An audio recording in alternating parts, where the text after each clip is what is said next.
What's up, you guys? Steven here for Off the Shelf Movie Night to talk to you about physical media, about Blu-rays, 4Ks, and sometimes the DVD. The way we like to own our movies, TV shows, concert videos, and documentaries, all that stuff. If you were worried that the YouTube Shorts thing that I'm kind of playing around with is going to replace my long-form videos, worry not. I'm going to continue my deep dives into unboxings and all that stuff. Just the shorts are kind of just a fun, little silly add-on thing that I'm going to play around with here and there. So stick with me. We're going to continue business as usual, but also expand and offer some new. I've got some new ideas coming. But today I want to talk to you about region coding, and I'm bringing this up because I had my third conversation about region coding within the last month or so. Just people asking me why region coding exists, how it works, all that stuff. I recently had a previous film student ask me this question, and so I just decided, let's put this out. Let's put this out here in a video. If I can answer other questions after this video, because I tend to ramble a little bit on this subject, just hit me in the comments and I'll clarify whatever you need to know. On the back of your Blu-ray, wherever you live, you will notice one of three choices, A, B, or C. We have three region codes now. Or you may have one that has all three stacked in a triangle form. That is an all-region player, or all-region disc. It'll play in any player in any country. Region A is for United States and Canada. Region B is most of Europe, and Region C is focused mostly on Asia.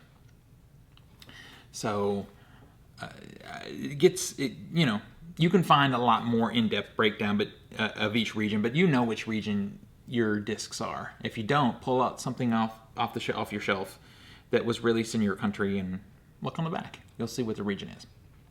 So anyway, region coding exists for a few reasons. One reason, I'm just kind of gonna go through them here. This is really off the top of my head. This is the third time I've done this video for technical reasons. I'm annoyed because the first time I did it was probably the best and is going to continue to be the best, so sorry about that.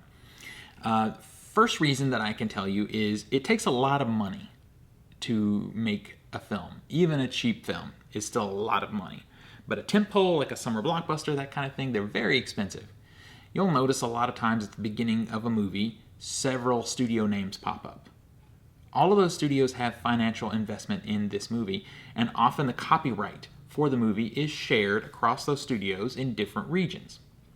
So, when that movie is released, whether it be theatrical or on physical media in each region, the copyright holder in that area would like to see that money come back to them.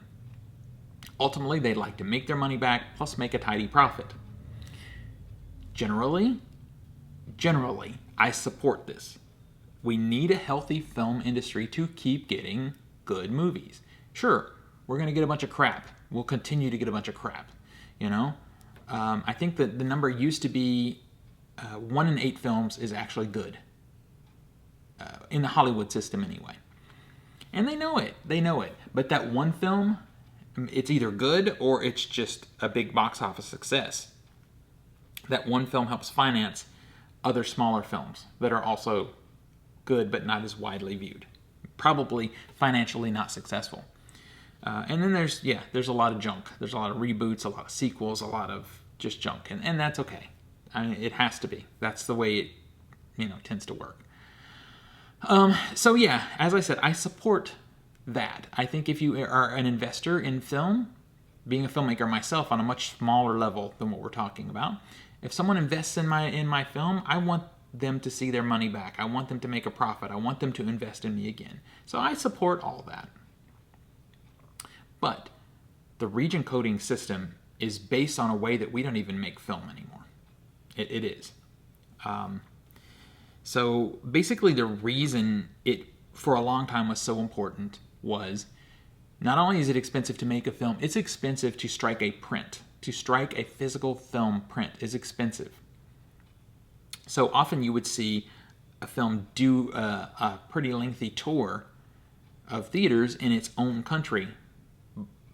And it would be a long time before that film left the country and played in other regions. So you would have a movie, let's say it comes out in the United States. And eventually, after making a profit and doing whatever box office it's going to do, they strike prints for other countries. And by the time it's playing in the UK, or even even more of an issue in Asian countries, it is already coming out on physical media, DVD, Blu-ray, and eventually 4K. It's already coming out in physical media in the United States. So obviously, a copyright holder in the UK would not want to see access to physical media versions of the film while it is still trying to make box office money. That splinters their market.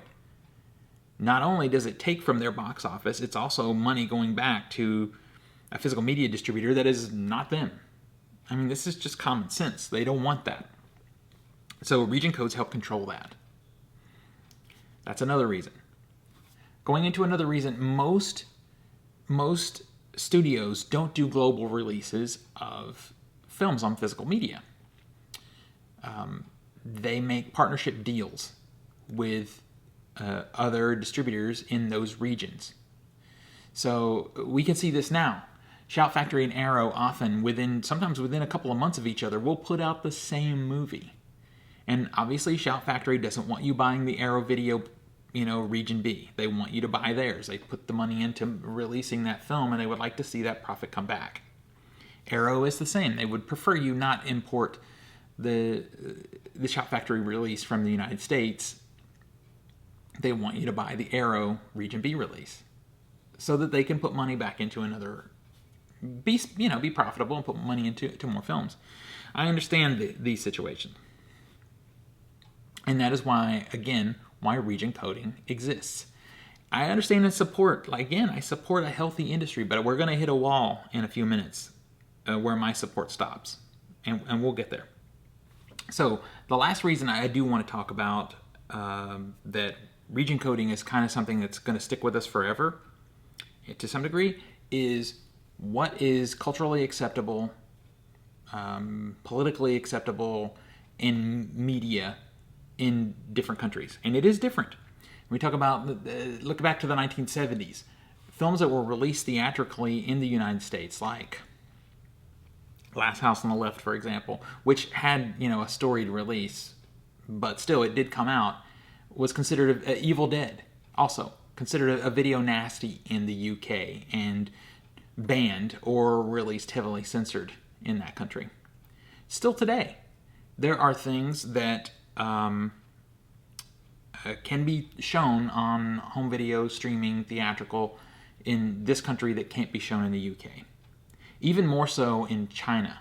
China has a lot of limitations about cultural and political things that can be shown in film. Marvel is having an issue now with a couple of their films that may not even be able to be released in China due to that situation. So region coding helps protect, quote, protect countries from things that they don't feel are proper, are proper for media in their countries. Now let's look at our most. Okay, I did have a couple of examples here. It's funny that I pulled this one because I did flip the cover. This is Dark Water. This is a domestic release, rated PG film here in the United States from Arrow Video. This is also from Arrow Video, but this is a Region B release. You can tell very quickly that it is because it has the rating system here for the UK on the front. If you're not listening to or watching Lauren's collection and you're a fan of physical media, you're making a mistake. So I'll call out Lauren on this and see if she would, either in the comments or in her own video, maybe explain to me the rating system in the UK. I don't quite understand how it all works, but the two are not compatible. So it does mean that different versions of a film might have to be done. Arrow, in particular, is running into an issue now with a film from the 70s that they are putting out that has animal cruelty in it. You can show that. It's against the law to make a film in the United States with animal cruelty in it. You can't do it. But there were films made in the 70s that do have it. Probably the most popular or most well-known one is Cannibal Holocaust. But there were. Anyway. And those films still exist, so you can show those films in this country. but not in the UK. So Arrow is doing two versions of that film. They're doing a Region A release that's uncut and a Region B release that will be censored.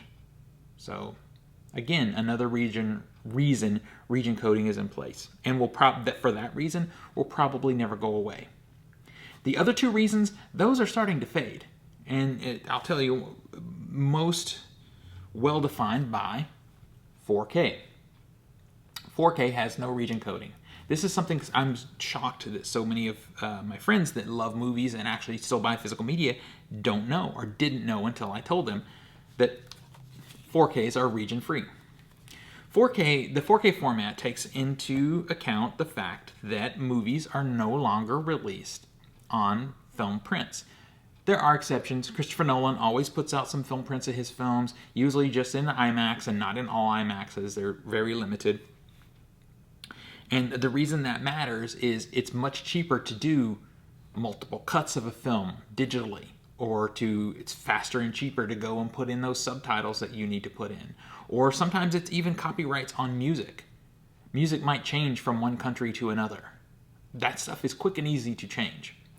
What used to be 6 months, a year, sometimes maybe even longer, that a film comes out in one country and then finally comes out in another is reduced now to sometimes days. And sometimes there are simultaneous global releases of films. There are films now that are made in their home country and released in another country first. Marvel has released movies in the UK and in China before they came out here in the United States. It's usually within a week, maybe a few days even sometimes, but it has happened.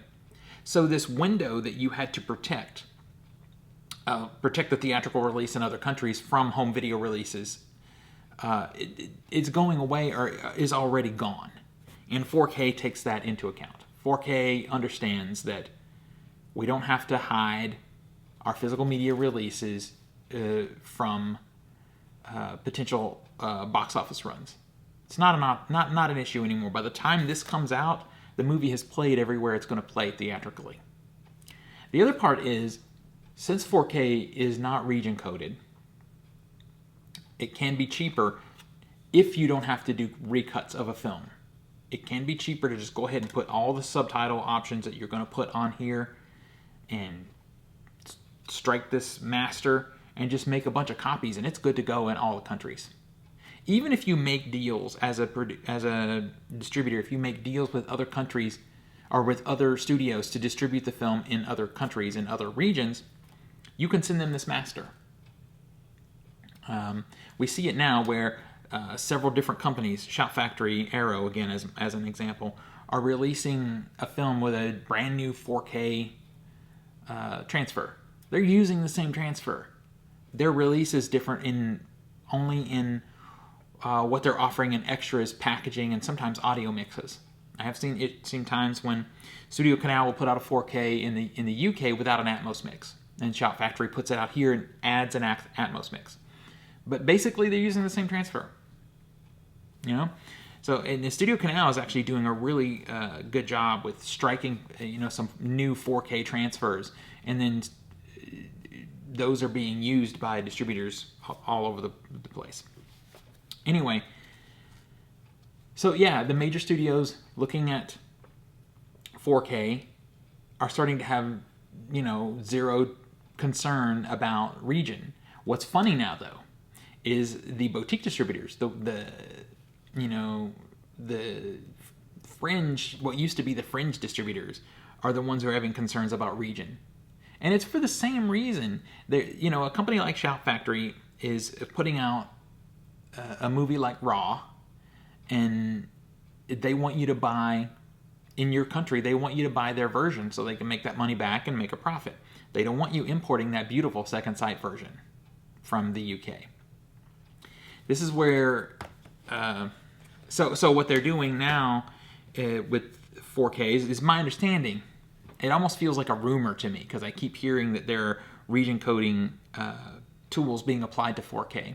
I keep hearing it, but I haven't seen one yet. If you've seen one that has a region code lock on it, let me know in the comments. I would love to know what movies, what distributors are doing that. But I do see the reason that they would want to do that. So now we get to, because I have promoted that I support region coding to some degree because I support the healthy industry. I support these companies making their money back, blah, blah, blah. The wall that I hit is when you give me subpar releases. Raw is a great example. Shout Factory put out it's awesome movie.